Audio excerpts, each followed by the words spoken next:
সুপ্রিয় দর্শক, আসসালামু আলাইকুম। আপনাদের সবাইকে স্বাগত জানাচ্ছি এখনকার আলোচনায়। আপনাদের সঙ্গে আছি আমি সিরাজুল ইসলাম। দর্শক, অনেক জল্পনা কল্পনার পর অশ্বডিম্ব পেড়েছেন বলা যায় মার্কিন প্রশাসন। কেন কথা বলছি? ডোনাল্ড ট্রাম্প বলেছেন আমরা লকড অ্যান্ড লোডেড ছিলাম, কিন্তু ইরান আর মধ্যপ্রাচ্যের কয়েকটি দেশ অনুরোধ করার কারণে আমরা সেই হামলা চালাইনি।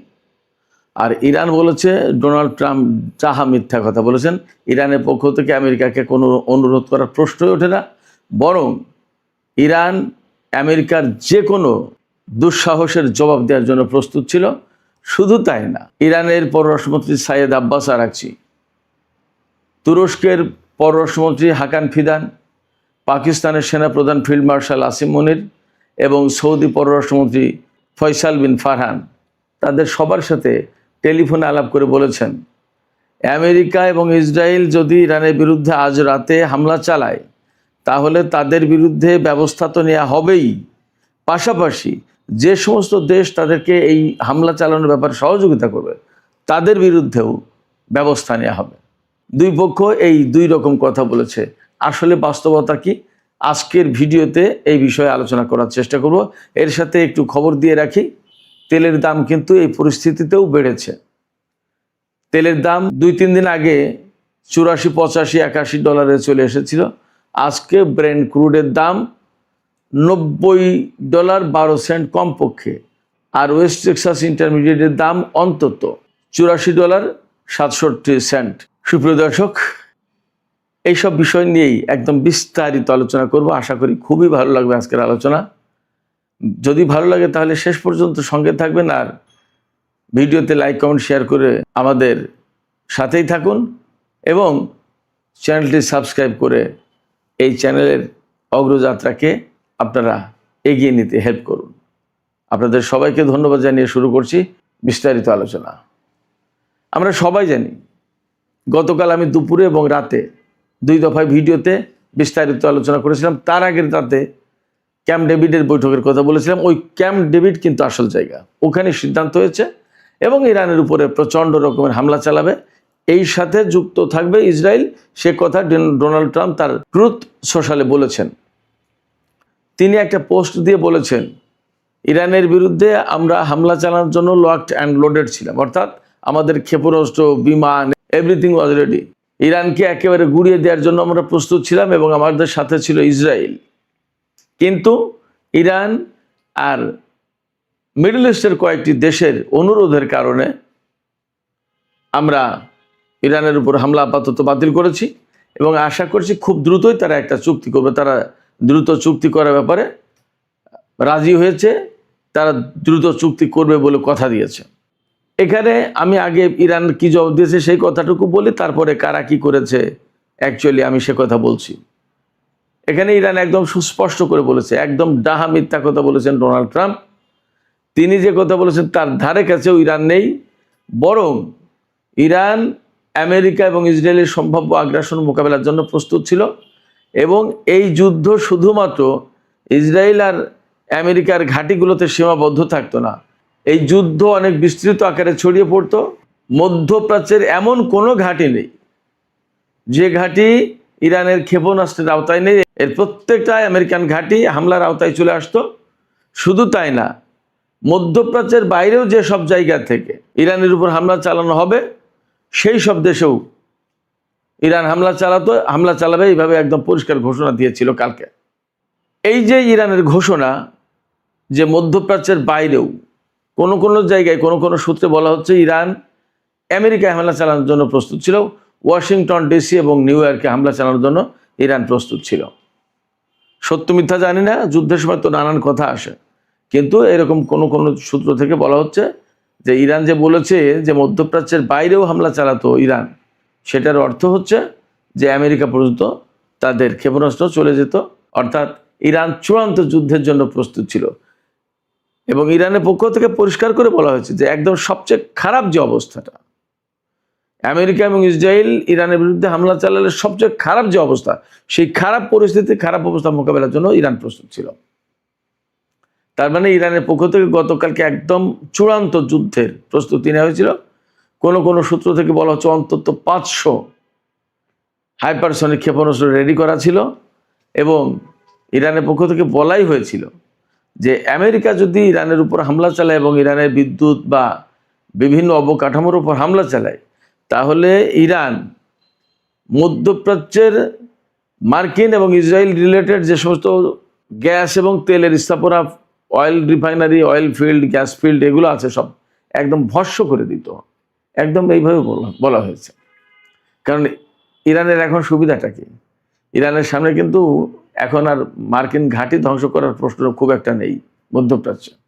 এখন তারা ইনফ্রাস্ট্রাকচার ধ্বংস করবে, ইরানও তাই করতো।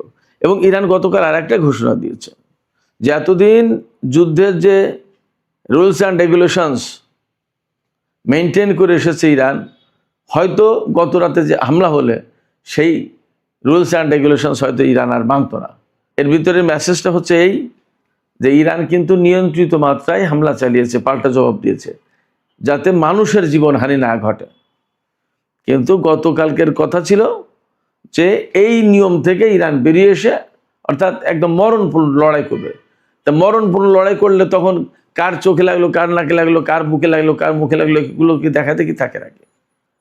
সে শুধু চিন্তা করে যে আমার সামনে শত্রুকে ধ্বংস করতে হবে। ইরানের সামনে কালকে এই সূত্র, এই থিওরি ছিল। ইরান ওই অনেক ভদ্রতার মধ্য দিয়ে যুদ্ধ করা এই নীতি থেকে গতকালকে সরে আসার ঘোষণা দিয়েছিল। এখন ডোনাল্ড ট্রাম্প যে বলেছেন যে কয়েকটি মিডল ইস্টের কান্ট্রি এবং ইরান এই অনুরোধ করার কারণে আমরা হামলা বন্ধ করলাম, বাতিল করলাম। আমি তো বললাম ইরান এটাকে একদম ডাহা মিথ্যা কথা বলেছে।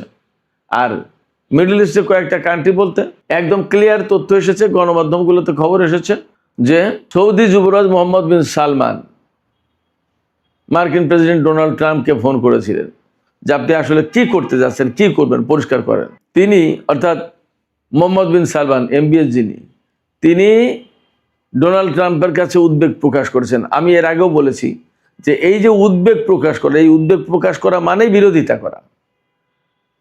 আমি যদি বলি যে না না খুব সর্বনাশ হয়ে যেতে পারে, এটা উদ্বেগ প্রকাশ করলাম।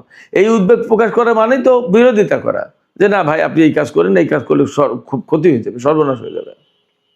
ডোনাল্ড ট্রাম্পের কাছে সৌদি যুবরাজ বিরোধিতা করেছেন যে আমেরিকা যে ইরানের উপর হামলা চালাবে, এবং ইরান তো এই গত 5 মাস ধরে তো যুদ্ধ করে আসছে। 28শে ফেব্রুয়ারি, তার মানে ফেব্রুয়ারি মাস শেষ ধরেন, মার্চ থেকে এই পর্যন্ত 5 মাস যুদ্ধ তো করে আসছে। ইরান তো বলেনি যে আমরা সারেন্ডার করলাম বা আমরা পারছি না, বরং কোনো ক্ষেত্রে আমরা দেখছি আমেরিকা এত ক্ষতির মুখে পড়েছে যে সেই ক্ষতি পুষিয়ে নেওয়া তাদের জন্য কঠিন ব্যাপার। তার এই মুহূর্তে নগদ একটা উদাহরণ দিই। আমেরিকান ইউরোপীয় যে কমান্ড, যেমন সেন্টকম, যেমন এরকম ইউরোপীয় একটা কমান্ড আছে। ইউরোপীয় কমান্ডের যে কমান্ডার জেনারেল অ্যালেক্সাস গ্রিগোভিচ, তিনি বলেছেন মার্কিন প্রেসিডেন্টকে বা আমেরিকার পেন্টাগনকে, যুদ্ধ মন্ত্রণালয়কে বলেছেন যে ইউরোপীয় কমান্ডের পক্ষে এখন অ্যাট এ টাইম একসাথে আমেরিকা এবং ইসরায়েলকে নিরাপত্তা দেওয়া সম্ভব হচ্ছে না। আমাদেরকে বেছে নিতে হবে, হয় ইসরায়েলকে নিরাপত্তা দিতে হবে, না হয় আমেরিকাকে। কারণ আমাদের কাছে এত পরিমাণে অস্ত্র, যুদ্ধ সামগ্রী আর নেই। তিনি একদম পরিষ্কার করে বলেছেন ওই নিউজেই যে ইরানের সাথে যুদ্ধ করতে গিয়ে আমাদের অস্ত্র ভাণ্ডার এতটাই খালি হয়েছে যে এখন একসাথে দুই দিক নিরাপত্তা দেওয়া সম্ভব না। আমেরিকাকেও নিরাপত্তা দেওয়া সম্ভব না, ইসরায়েলকেও নিরাপত্তা দেওয়া সম্ভব না। অ্যাট এ টাইম এক সাইড দিতে পারি, হয় ইসরায়েলকে নইলে আমেরিকাকে। জেনারেল অ্যালেক্সাস গ্রিগোভিচ তিনি আরও বলেছেন যে এই মুহূর্তে যদি দুই দিকেই যদি নিরাপত্তা নিশ্চিত করতে হয়, নিশ্চিত করা বলতে নিরাপত্তার দেখভাল, নিশ্চিত থাকবে কি থাকবে না তার কোনো নিশ্চয়তা আছে নাকি? তো যাই হোক, যদি নিরাপত্তা নিশ্চিত করতে হয় তাহলে অন্তত পক্ষে আরও একটা ডিস্ট্রয়ার প্রয়োজন। আমেরিকাকে আর একটা ডিস্ট্রয়ার দিতে হবে। তার এই যে ইউরোপীয় কমান্ড, যেটা এটা ভূমধ্য সাগর থেকে শুরু করে ইউরোপের বিভিন্ন অঞ্চল পর্যন্ত তারা দেখভাল করে। এই ভূমধ্য সাগরের থেকে ইরানের ক্ষেপণাস্ত্র ধ্বংস করে, যাতে ইসরায়েলে যেতে না পারে, ড্রোন ধ্বংস করে তারা। কিন্তু এখন বাস্তব কথা হচ্ছে একটা ডিস্ট্রয়ার কেন, আরও একটা ডিস্ট্রয়ার আনলে মনে খুব একটা লাভ হবে না। এই কারণে যে ইরান গত পরশুদিনও খবর দেখলাম যে ইরান এখনও ম্যাক্সিমাম যে সমস্ত অস্ত্র ব্যবহার করছে তার 10 বছর আগে তৈরি করা অস্ত্র। যুদ্ধের সময় হয়তো অনেক বাগাড়ম্বর, অনেকেই অনেক রকম বেশি কথা বলে, কিন্তু আমরা তো দেখতে পাচ্ছি ইরান বারবার জোর দিয়ে বলছে যে আমরা এখনো অনেক কিছু বের করিনি। কারণ কি? কারণ হচ্ছে ইরান জানে যে তাদের সামনে বড় যুদ্ধ অপেক্ষা করছে। এখানেই শেষ কথা নয়, ধীরে ধীরে স্টেপ বাই স্টেপ অত্যন্ত সুপরিকল্পিতভাবে ইরান এই যুদ্ধ চালিয়ে যাচ্ছে। তো যাই হোক, যে কথা বলছিলাম, সৌদি যুবরাজ ডোনাল্ড ট্রাম্পকে ওই কথা বলার পরে ডোনাল্ড ট্রাম্প থেমেছেন। কারণ তিনি জানেন যে মধ্যপ্রাচ্যের সমস্ত গ্যাস ফিল্ড, অয়েল ফিল্ড যদি শেষ হয়ে যায়, তো মধ্যপ্রাচ্যের জনগণ এই সমস্ত রাজা বাদশার বিরুদ্ধে খেপে যাবে, নাম্বার 1। নাম্বার 2, তেলের বাজার, গ্যাসের বাজার কোথায় যাবে আপনারা চিন্তা করেন। ইরান আবার নতুন করে হুঁশিয়ারি দিয়েছে যে হরমুজ প্রণালীতে কন্ট্রোল তো শক্ত করা হবেই। যদি এই ধরনের হামলা কোনো বড় রকমের কোনো আগ্রাসন চালাতে যায় আমেরিকা, ইসরায়েল, তাহলে মধ্যপ্রাচ্যের আরও যে সমস্ত প্রণালী বা চোখ পয়েন্ট আছে সেগুলোও বন্ধ করে দেওয়া হবে। একথা কে বলছেন? একথা বলেছেন ইরানের সর্বোচ্চ জাতীয় নিরাপত্তা পরিষদের সচিব মোহাম্মদ বাকের জুলকাদ। তিনি বলছেন ইরানের সর্বোচ্চ নিরাপত্তা, অর্থাৎ নিরাপত্তা পরিষদ যেটা ইরানের, তার প্রধান অনেক বড় গুরুত্বপূর্ণ ব্যক্তি। এই পদে ছিলেন ডক্টর আলী লারিজানি, যিনি মারা গেলেন। কেমন? তো ইরানের পক্ষ থেকে এরকম হুঁশিয়ারি আছে। আর ইসরায়েলের গ্যাস ফিল্ডের কথা ইরান এইভাবে বলেছে, ইসরায়েল যদি এই হামলায় জড়িত হয় তাহলে ইসরায়েলের গ্যাস ফিল্ড একদম জ্বালিয়ে পুড়িয়ে ছারখার করে দেওয়া হবে। আমি মোটামুটিভাবে এখান থেকে নিশ্চিত হচ্ছি, গতকাল মার্কিন প্রেসিডেন্ট ডোনাল্ড ট্রাম্প যে কারণে ইরানের বিরুদ্ধে যুদ্ধ বন্ধ করেছেন বা হামলা চালাননি বা বাতিল করেছেন হামলার সিদ্ধান্ত, সেটা এই ইরানের প্রস্তুতি ছিল একদম চরম প্রস্তুতি, চূড়ান্ত প্রস্তুতি। বললাম তো, অন্তত 500 হাইপারসনিক ক্ষেপণাস্ত্র রেডি ছিল। তো 500 হাইপারসনিক ক্ষেপণাস্ত্র কোথায় ব্যবহার করবে? এবং প্রথমবারের মতো ফাতেহ 1 এই ক্ষেপণাস্ত্র ব্যবহারে আনতে যাচ্ছিল ইরান। এই ক্ষেপণাস্ত্রের পাল্লা হচ্ছে 1450 কিলোমিটার, গতি হচ্ছে 15 থেকে 16 ম্যাক, অর্থাৎ শব্দের 15 থেকে 16 গুণ দ্রুত গতিতে ছুটতে পারে এই ক্ষেপণাস্ত্র। ইরান থেকে ছুটলে ইসরায়েলে পৌঁছাতে 1-2-3 মিনিটের ভিতরে পৌঁছে যাবে।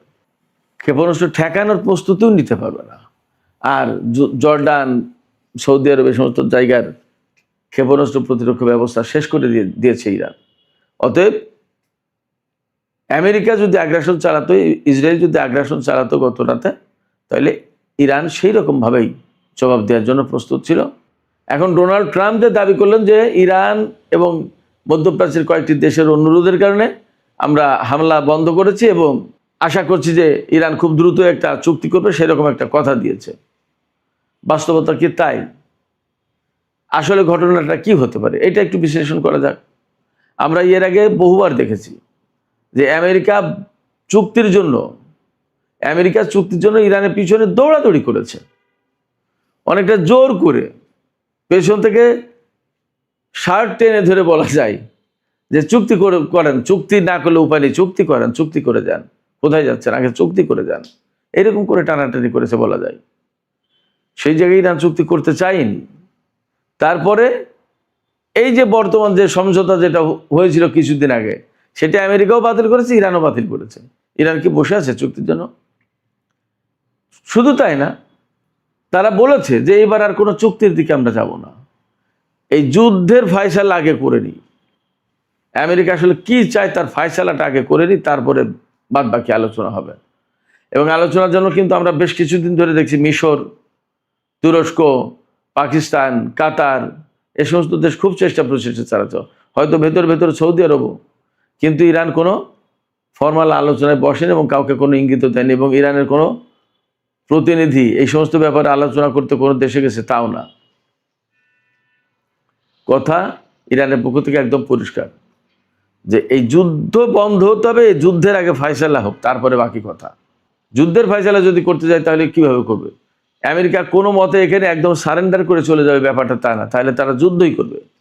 তো যুদ্ধ যদি করতে তাহলে ইরানকেও যুদ্ধ করতে, ওই ব্যাপারটা ঠিক এই লেভেলে আছে। এখান থেকে দুই পক্ষের কারণে সরে যাওয়ার আর কোনো উপায় নেই, পথ নেই।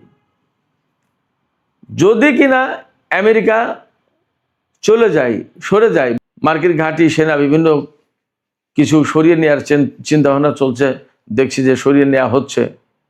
ব্যাপারটা যদি তাই হয়, তাহলে তারা যদি চলে যায় তাহলে অন্য কথা। কিন্তু ইরান সারেন্ডার করে যে আমেরিকার হাতে ইরানকে তুলে দেবে, তাদের কথা মেনে নেবে, ব্যাপারটা তা মোটেই না। এবং মজার ব্যাপার দেখুন, প্রথম ছিল তাদের সরকার পরিবর্তন, পরমাণু কর্মসূচির ধ্বংস, ইরানের ক্ষেপণাস্ত্র প্রতিরক্ষা ব্যবস্থা সব ধ্বংস এবং দেশ দখল, নতুন একটা সরকার প্রতিষ্ঠা করা। আস্তে আস্তে সেখান থেকে কোথায় এসেছে এখন ইরান হরমুজ প্রণালী খুলবে কিনা, বাবাল বান্ধে প্রণালী ইয়েমেনিরা খুলে দেবে কিনা, এই জায়গায় এসে পৌঁছেছে। এবং আজ পর্যন্ত হরমুজ প্রণালী ক্রস করতে পারেনি আমেরিকার কোনো জাহাজ, না যুদ্ধ জাহাজ না বাণিজ্য জাহাজ। এই জায়গায় কোনো মতেই ইরান সারেন্ডার করবে এটা ভাবার কোনো সুযোগ নেই। আমি যা দেখতে পাচ্ছি, যুদ্ধের বাস্তবতা তাই বলছে। ইরানের হয়তো অনেক বেসামরিক মানুষ মারা যাবে, হয়তো সামরিক মানুষও মারা যাবে, কিন্তু যুদ্ধে আত্মসমর্পণ করবে ইরান, এটা আপাতত কল্পনার বাইরে। শুধু তাই না, মার্কিন ঘাঁটিগুলোর যে অবস্থা করেছে তাতে আমেরিকা এখান থেকে চলে যেতে বাধ্য। ইরান কিন্তু বলেছে যে মধ্যপ্রাচ্য থেকে মার্কিন সেনারা যদি সব চলে না যায়, তাহলে প্রত্যেক ফোঁটা তেল, অর্থাৎ প্রতি ফোঁটা তেল ইউয়ানে বিক্রি করা হবে, ডলারে না, ইউয়ানে বিক্রি করা হবে। প্রতি ফোঁটা তেল ইউয়ানে বিক্রি করা হবে। চিন্তা করুন ইরানের হুমকিটা কি। তার মানে আমেরিকার সামরিক সক্ষমতা প্রশ্নের মুখে বটেই। আমেরিকার ডলার থাকবে কিনা, ডলারের প্রভাব প্রতিপত্তি থাকবে কিনা, সেটা এখন প্রশ্ন হয়ে দাঁড়াচ্ছে।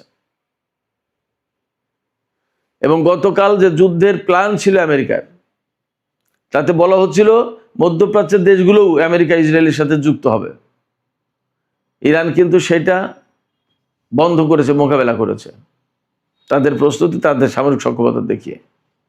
আব্বাস আরেকটি বলেছেন যে ইরান একদম পরিপূর্ণভাবে প্রস্তুত রয়েছে তাদের সামরিক সক্ষমতা দেখানোর জন্য। কতটুকু সামরিক শক্তি আছে এটা প্রমাণ করে দেওয়ার জন্য প্রস্তুত। ইরানও লকড অ্যান্ড লোডেড ছিল। এই জায়গা থেকে আমেরিকার সামনে আসলে কোনো বিকল্প নেই। এই কারণে হরমুজ তারা খুলতে পারবে না, ইরানের পরমাণু কর্মসূচি ধ্বংস করতে পারবে না, ইরান দখল নিতে পারবে না, ইরানে স্থল অভিযান চালাতে পারবে না। নৌবাহিনীর শক্তি ব্যাপকভাবে কমে গেছে, বিমান বাহিনীর অবস্থা তাই। সেক্ষেত্রে আমেরিকার সামনে উপায়টা কি? একটা মাত্র পথ, পরমাণু অস্ত্র। কিন্তু তার জবাব ইরান কিভাবে দেবে এবং বিশ্ববাসী, বিশেষ করে চীন, রাশিয়া, উত্তর কোরিয়া, তারা কিভাবে রিয়াক্ট করবে সেটা কিন্তু একটা বড় প্রশ্ন। ফলে আমেরিকা যদি পরমাণু হামলা চালায় ইরানের উপরে, আমেরিকার ভূখণ্ড নিরাপদ থাকবে না, এটা মোটামুটি গ্যারান্টি দিয়ে বলা যায়। যা পরিস্থিতি, তাতে ডোনাল্ড ট্রাম্পকে অনেক কিছু ভাবতে হয়েছে, বিবেচনা করতে হয়েছে এবং এই হামলা বন্ধ করতে হয়েছে। এই হামলা চালালে তার পরিণতি হবে ভয়াবহ। সুপ্রিয় দর্শক, এখনকার আলোচনা এখানে শেষ করতে চাই। আলোচনা শেষের আগে আমি আপনাদেরকে বলি, আপনাদের কি মনে হচ্ছে ডোনাল্ড ট্রাম্প যে হামলা বন্ধ করলেন, এটা কি ইরানের শক্তিমত্তার কারণে, নাকি ইরান এবং মধ্যপ্রাচ্যের দেশগুলো তাকে আশ্বস্ত করেছে চুক্তি একটা হবে? আপনাদের কি মনে হয়? আপনাদের মতামত কমেন্টে জানাতে পারেন। আর ভিডিও ভালো লাগলে লাইক, কমেন্ট, শেয়ার করবেন এবং চ্যানেলটি সাবস্ক্রাইব করে সাথেই থাকবেন। দর্শক, এখনকার আলোচনা এখানে শেষ করতে চাইছি। আপনারা সবাই অনেক ভালো থাকুন। আল্লাহ হাফেজ।